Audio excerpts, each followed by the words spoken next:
Tengo que alabar la capacidad dialéctica de Joan Ignasi, que comienza su intervención diciendo que realmente, como había dicho Julián, nadie sabe qué es exactamente ocurrió esa noche en Barajas, y termina su intervención concluyendo que Ábalos hizo bien el papel que se le tocaba vendar. Es decir, ¿cómo puedes llegar a esa conclusión si has empezado diciendo que no se porque sabía? fundamentalmente no acabó en un conflicto diplomático. Yo creo que aquí no había ningún conflicto ni escándalo diplomático si España hubiera hecho sencillamente lo que le correspondía hacer como miembro de la Unión Europea, que era aplicar las sanciones determinadas por la Unión Europea, que impiden la entrada en el país y el tránsito en el país. El escándalo se produce cuando España, por razones que no se saben, esa célebre noche, se pasa por el forro las sanciones que ella misma, España misma, ha firmado. Pero vamos, lo cierto es, en conclusión, que aquí no hay nadie que se crean las sucesivas versiones que se han ido dando, y que lo que cada vez parece más cierto de verdad es que Ábalos se fue para allá escopetado,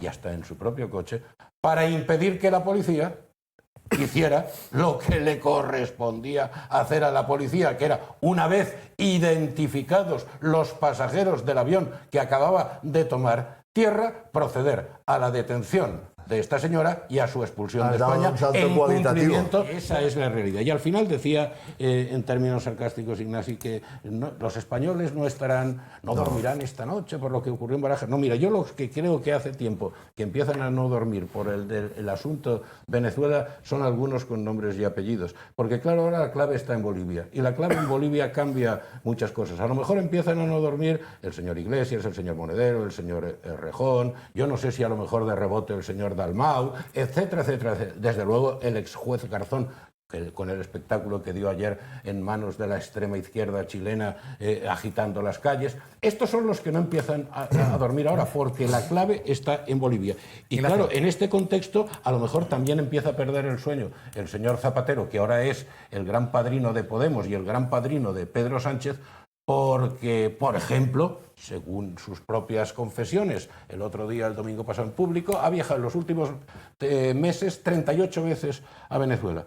Bueno, pues que nos aclare quién le ha pagado esos 38 viajes a Venezuela, porque estoy convencido que no se los ha pagado de su bolsillo, ni se los ha pagado de la caja del Partido Socialista.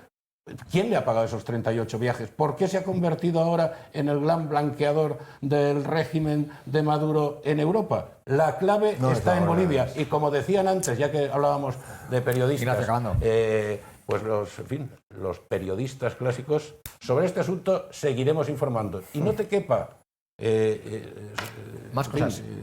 Duda, Joan Ignasi, que para algunos con nombres y apellidos va a haber contundentes y amargas sorpresas. Bueno, lo más grave de lo que ha sucedido en los últimos días sucedió ayer en el Parlamento de Cataluña, cuando el señor Junqueras, que sabe que el señor Sánchez depende de él, con toda la chulería del mundo y el tono desafiante, perdiendo ese viejo tono de hace unos meses del padre Junqueras, dijo: no me arrepiento de lo que hice y lo volveré a intentar. Claro, y lo volveré a intentar. Eso es lo más grave. Y eso es lo más grave que acredita, pues, la situación perversa en la que en este momento está la gobernabilidad de España. Y como el señor Sánchez sabe que depende del señor Junqueras, a partir de ahí, y con declaraciones como esa que impiden, por ejemplo, la vía del indulto, trata de forzar nuestro sistema jurídico con ese invento de la reforma del Código Penal, tramposa además, porque en vez de ser un proyecto de ley, lo hace por vía de iniciativa de los grupos para obviar los informes